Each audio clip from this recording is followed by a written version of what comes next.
Welcome back to Partnerships Unraveled, the podcast where we unravel the mysteries about partnerships and channel on a weekly basis. My name is Alex Whitford. I'm the VP of Revenue here at Channext. And this week, I'm very excited to welcome our special guest, Craig. How are you doing? Hey, I'm good. Thanks for having me, Alex. Yeah, we're really excited to have you on. Maybe for the uninitiated, you could give us a little bit of a rundown of who you are and where you've come from. Yeah, my name's Craig Fulton. I'm an M&A advisor at Evergreen. I help a lot of business owners understand, what it takes to drive enterprise value in their business. And then when they're ready to take the next step in their entrepreneurial journey, we're here for them. But a lot of people may remember me from ConnectWise. I was with the company about 16 years, helped build the IT Nation community, was pretty visible out there. So spent a lot of time in Europe and North America, Australia, New Zealand, and happy to be here and talk about what I've learned. Yeah, you were even kind enough yesterday to even give me some insights in terms of how MSPs can and should go to market and some of their strengths and maybe some of their weaknesses as well, which I'm excited to unpick some of that today. You've noticed that a lot of MSPs are founder-led sales teams. Explain why that can be a bit of a constraint or a bottleneck when we talk to really becoming successful.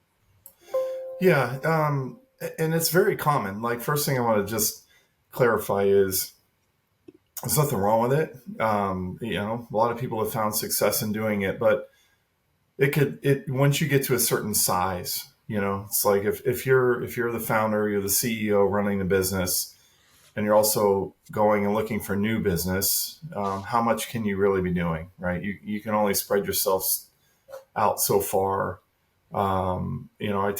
I tell founders when you're ready to break that plateau of growth that you're stuck at, it's time to invest in bringing in a salesperson, a business development, someone going out and hunting for new business. Yeah, I mean, the thing about sort of sales and marketing, right? It's repeatable process done every day. And the trouble with being a founder is you end up having to helicopter in and out of situations, which doesn't sound particularly repeatable, because I can understand that that's their upper limit, right? That really becomes a sort of ceiling that you're going to hit. So it's great to hear that you guys constantly sort of evangelize the benefit of putting dedicated people in seats that then can focus on that all day, every day. Yeah, and having spent a lot of time in the community, 20 years talking to people, the founder-led sales, again, it would be, oh man, I brought in 2 new clients this year. I'm like that. I mean, which is great, but Sure. it's, how far are you really going to go there? And, while we're on this subject of expanding into sales, a common thing that would happen is, the first sales hire, it's like, yeah, get ready. You'll probably end up letting that person go in the first year because you're learning a lot, right? How to manage a salesperson, and what it takes, because there's a lot of salespeople out there that are great at selling things. Like, I have this, look, it's a phone and there's no buttons on it and you can do everything you need. But selling the value of managed services where it gets tough.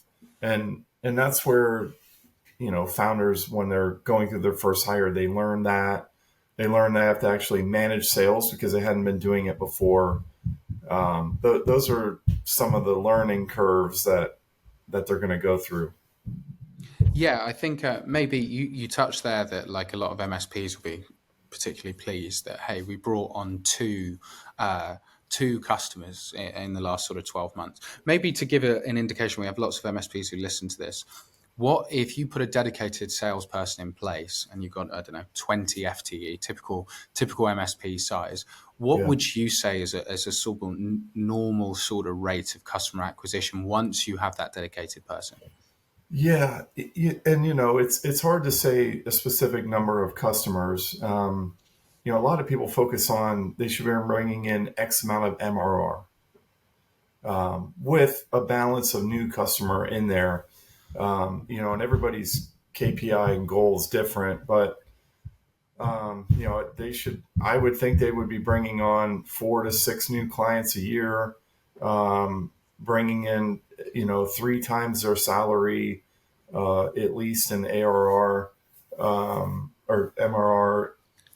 And that's where I'd be focused at. And look, one thing that's important too to think about here is not everything's about the recurring revenue. They should be doing project work too, right? There should be a good balance. I always like to see a business that's doing 60 to 70% revenue is recurring. 20 or so is project work, because you got to have the projects going. You should be refreshing hardware, bringing in new clients, getting them onboarded. Those are projects. Cloud migration, cybersecurity build outs. I'd love to see that too, because that means it's a good, healthy balance of different revenue streams.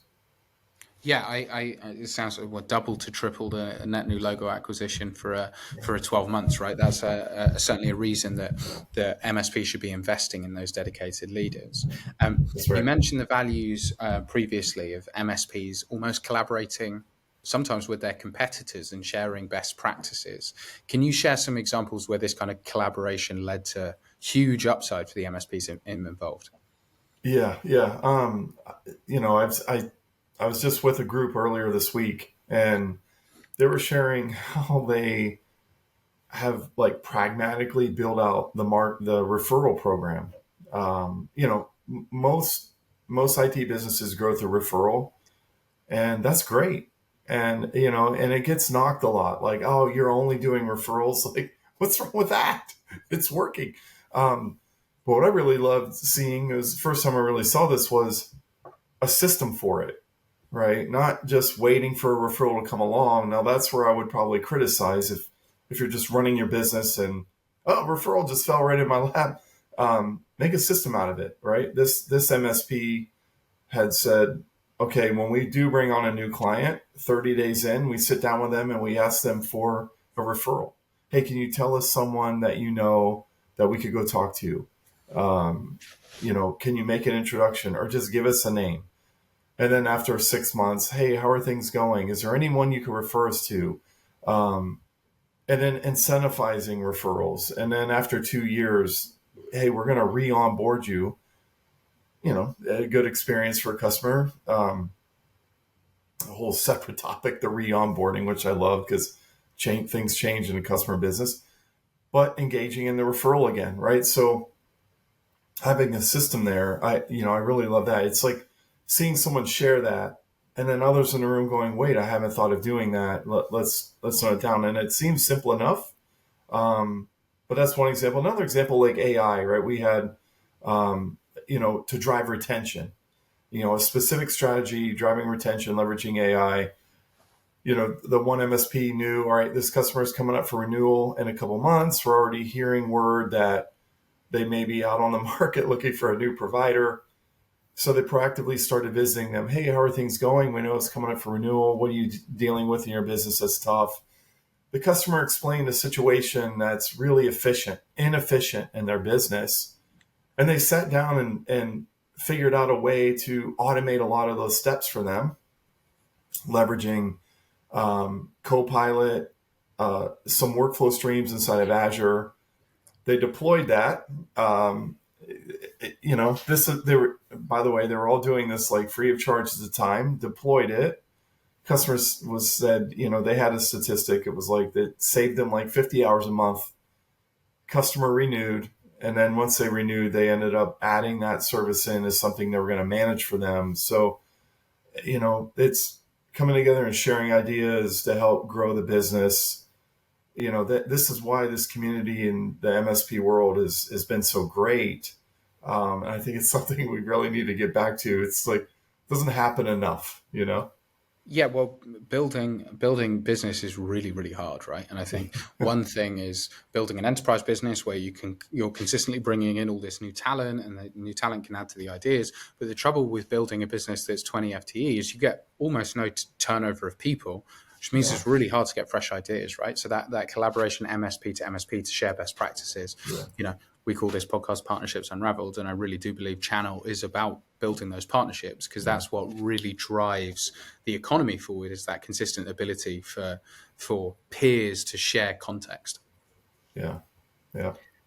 Now, you've talked a lot about how Localized marketing is a really important first step when it comes to marketing to help MSPs be successful. Talk to me about the importance of localization. Yeah, that when it comes to MSPs, what are we doing? It's small business helping small business, right? It's the SMB market. The whole thing's built on trust. It's who you know, right? This is why referral is so effective and profitable. Um, it does seem like the big advertising and going big. I haven't really seen a lot of people have success with that. But what I hear about is, Google's got their highly localized marketing that they do, right? It's when people are searching, you're returned at a higher level. When people are searching and it's showing up on a map, you're coming back more often. You're being showcased higher. I've had people had success in that in their communities. But other like highly localized marketing would be attending events in the community, right? Find out what events are going on there.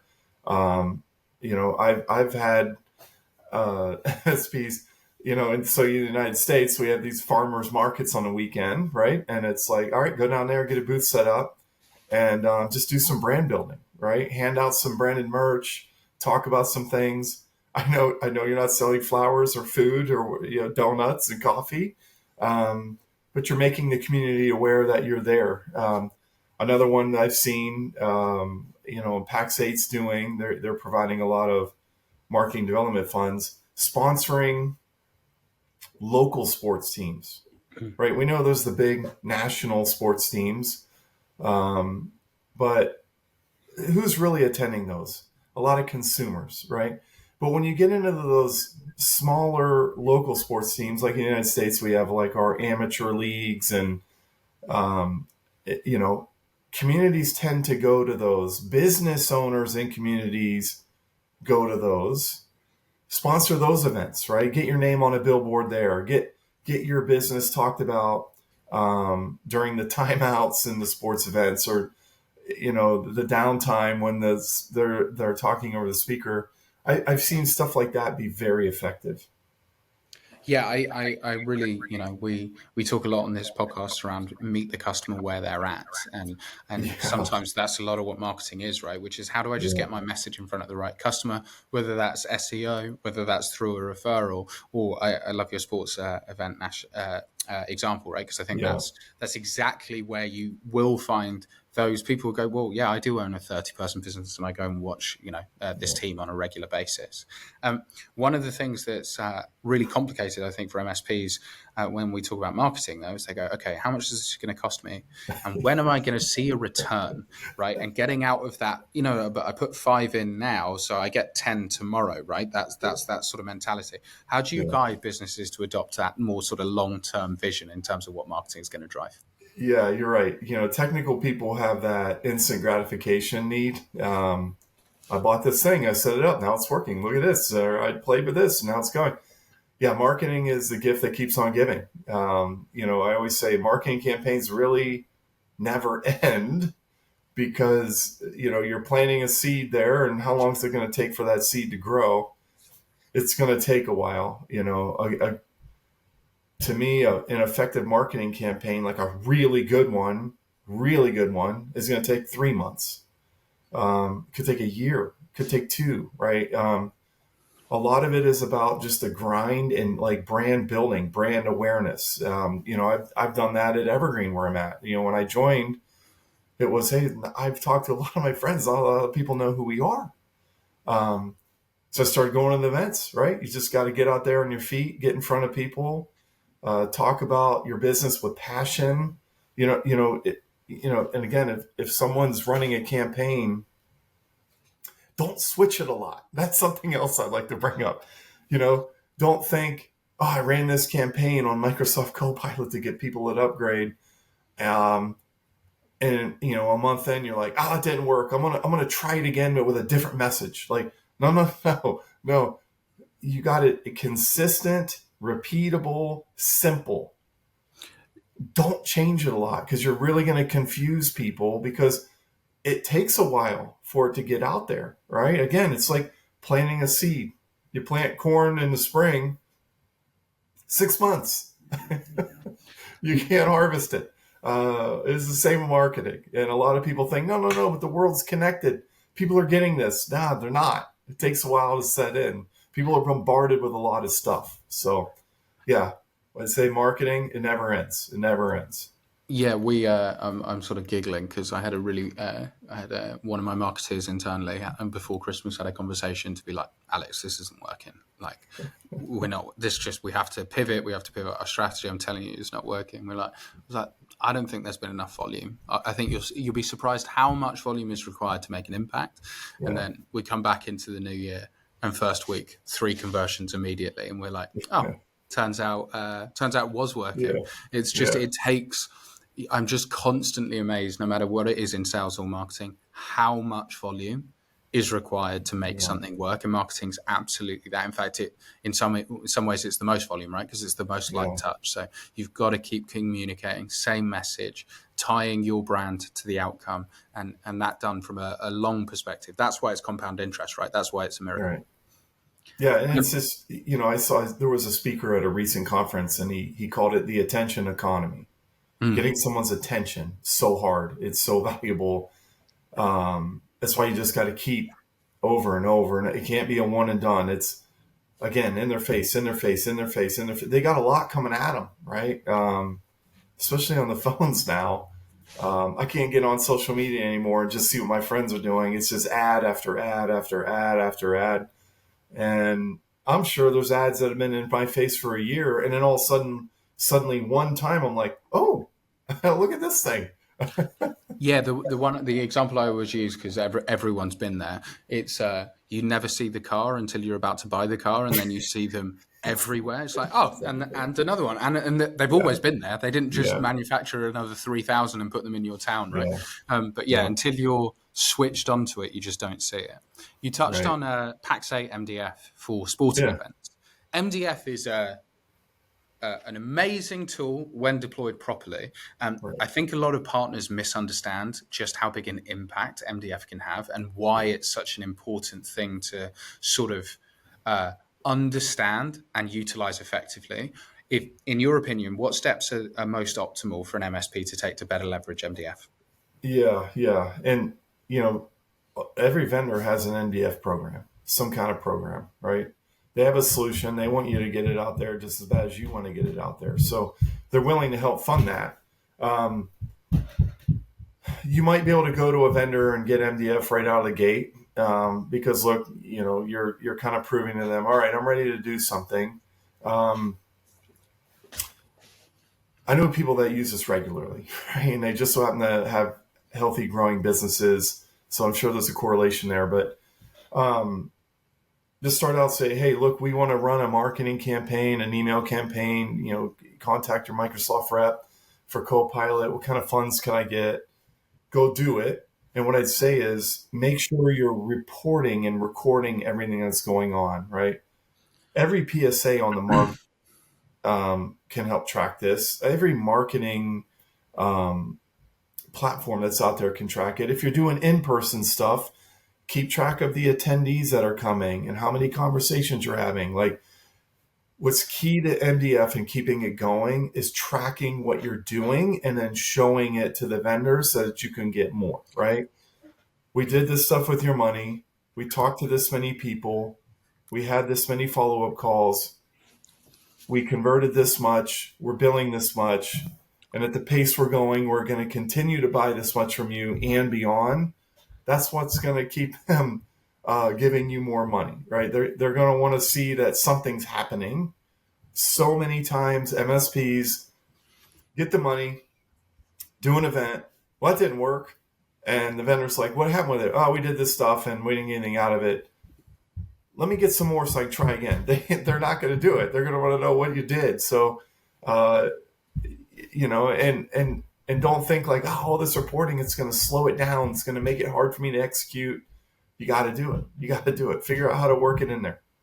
Yeah, I obviously I've sat in vendor land, I've sat in disty land as well. So I've been had a lot of close friends who are marketing managers and general account managers, and I can tell you, MDF admin is like at the bottom of the pile of things that Yeah. people enjoy. Like they hate it, and so I've always sort of chuckled to myself because I've been sat in those rooms where people are going, "Oh my god, look at this vendor submission, look at this MDF submission." Just make it easy for them to give you more money, right? Right. Which is, Yeah. hey, even if it didn't work, hey, here's why it didn't work. Here's what we think about it. Here's how Yeah. we're going to change for next time. That 9 times out of 10 is good enough to get you more money because they're like, Yeah. oh, we can continue to fund this person because eventually they're going to work it out. And then we can just give them the money continuously. And so just make Yeah. their life easy and you get free money to drive marketing, to drive revenue, right? It's like, Yeah. it's about that ROI and communication. If you do that properly, I mean, MSPs are going to fly. Yeah. Yeah. And look, there's great marketing providers that are out there. Um, I'm not saying take the MDF and do everything yourself. Take the MDF and hire a third party outsource marketer to help you, but make sure you communicate to them you need everything tracked and scored and reported on so that you can go back to that vendor and show what you did. That's the key. You got to show what you're doing. But it's not all MSP's fault. There are plenty of partner programs which Yeah. fall wildly short of MSP expectations. Talk to me about where you see the gap from the other side. Um, from the vendors programs. Yeah, exactly. Because I think it's really easy to turn around to an MSP and say, "Hey, your MDF submissions are really crap." Yeah. Yeah. But there are plenty of channel programs which fall really short Right. on actually Yeah. helping and driving MSPs forward. Talk to me where you see some of those gaps. Yeah. This one is, I've actually experienced when I was at ConnectWise, and we said, look, we're going to be a cybersecurity company. It was, people were like, no, you're a PSA, you're an RMM company, you're not a cybersecurity company. It was a little slow out of the gate. And the leaders at the time said, look, let's build a partner program. We need to educate on cybersecurity. We need to educate the MSP. We need to educate their customer. The program was set up to teach how to do events, how to communicate to the customer. Any vendor or ConnectWise would get on the phone with the customer to help land a sale. If they were doing an event, ConnectWise would fly a subject matter expert out there. I know Kaseya does this. I know Pax8 does this. Those like really high touch partner programs are becoming pretty popular, but just everything we have said applies to everybody, right? Then I sometimes look at a vendor, I'm like, hey, this is going to take time. This isn't, we gave them the MDF. Where's the returns? Like, yeah, marketing is a gift that keeps on giving. This could take 6 months. This could take a year. We got to hit our sales goals. What's going on? I think sometimes there's too much pressure applied, and that causes a lot of issues. Sometimes it's just, we all have to remind ourselves of the essence of marketing and what are the basics of marketing, right? Marketing's whole job is to generate leads. It's the gift that keeps giving. Marketing never ends. And people always look at it as some linear thing that starts and stops, and it's just not. And sometimes the people handing out the MDF need to remember that too. Yeah, I completely agree. I think I've recorded a podcast with a few channel marketing leaders, and they always talk about the conflict that happens between Yeah. sales and marketing within vendors, right? Which is like, no, but I need to hit my goal in 3 weeks. And they're like, Yeah. well, yeah, we understand that, but we need to hit our pipeline goals that we can hit in 9 months, right? Right. There is a balancing act. So you've got to have that sort of understanding a short-term pressure, but also understanding a long-term gain. Yeah. Maybe thinking Well, even... Oh, go on. Sorry, you brought up something that kind of got my memory, right? Like, because I've heard the vendors say they don't know how to land these deals, and it's probably true, right? Yeah. Like I think I would challenge vendors handing out MDF. Like, hey, do you have a good program teaching them the sales techniques for landing leads? Because again, a lot of these MSPs are familiar with referral. These are warmed up people coming, right? Those are easy to land. But when when you let's say you do run an effective marketing campaign and you have cold leads coming in, that's something new to a lot of people, right? Having to explain everything and get to a desired outcome and build the relationship. Um, I sometimes we have to, if we have to teach a lot of this stuff. Again, when I was at ConnectWise and we were trying to get the PSA to really take hold, it was like, well, the PSA really isn't going to go anywhere. A lot of these people don't know how to run a business. These are technical people that just ended up with a business. Let's start by teaching them business. It's the same here. Like if you're doing an MBF program, remember you have to teach sales too. A lot of people don't know like how to do it. Yeah, I mean, Craig, we started the conversation with meet the customer where they are, and I think we'll finish the conversation on meet the MSP where they are, right? Which is, hey, it's amazing, and we were speaking yesterday and sort of chuckling. I think it's incredible. MSP is in some way like the most perfect business, because if you're winning all of your business via referral and word of mouth that you're not even pushing, and you've got customers that continue to buy with you all the time, the mechanics of your business are amazing. The difference is then how do you scale? And Paxate and companies like that, I know, work really hard on that bit alone. Almost all of their value is here's how we're going to help you scale, because those businesses intrinsically are great at retaining customers. We think we're pretty good at retaining guests here as well, which is why we always ask our current guests to recommend who our next guest should be. Craig, who did you have in mind? Nigel Moore, the Tech Tribe. I love seeing what the Tech Tribe's doing. They're teaching business. They've got a nice kit for it. A phenomenal community. I actually met Nigel last year down in Australia. I think he'd be a great guest to have on here. Awesome. Nigel, we're coming for you. Craig, thank you so much for sharing your experience. Yeah, you're welcome.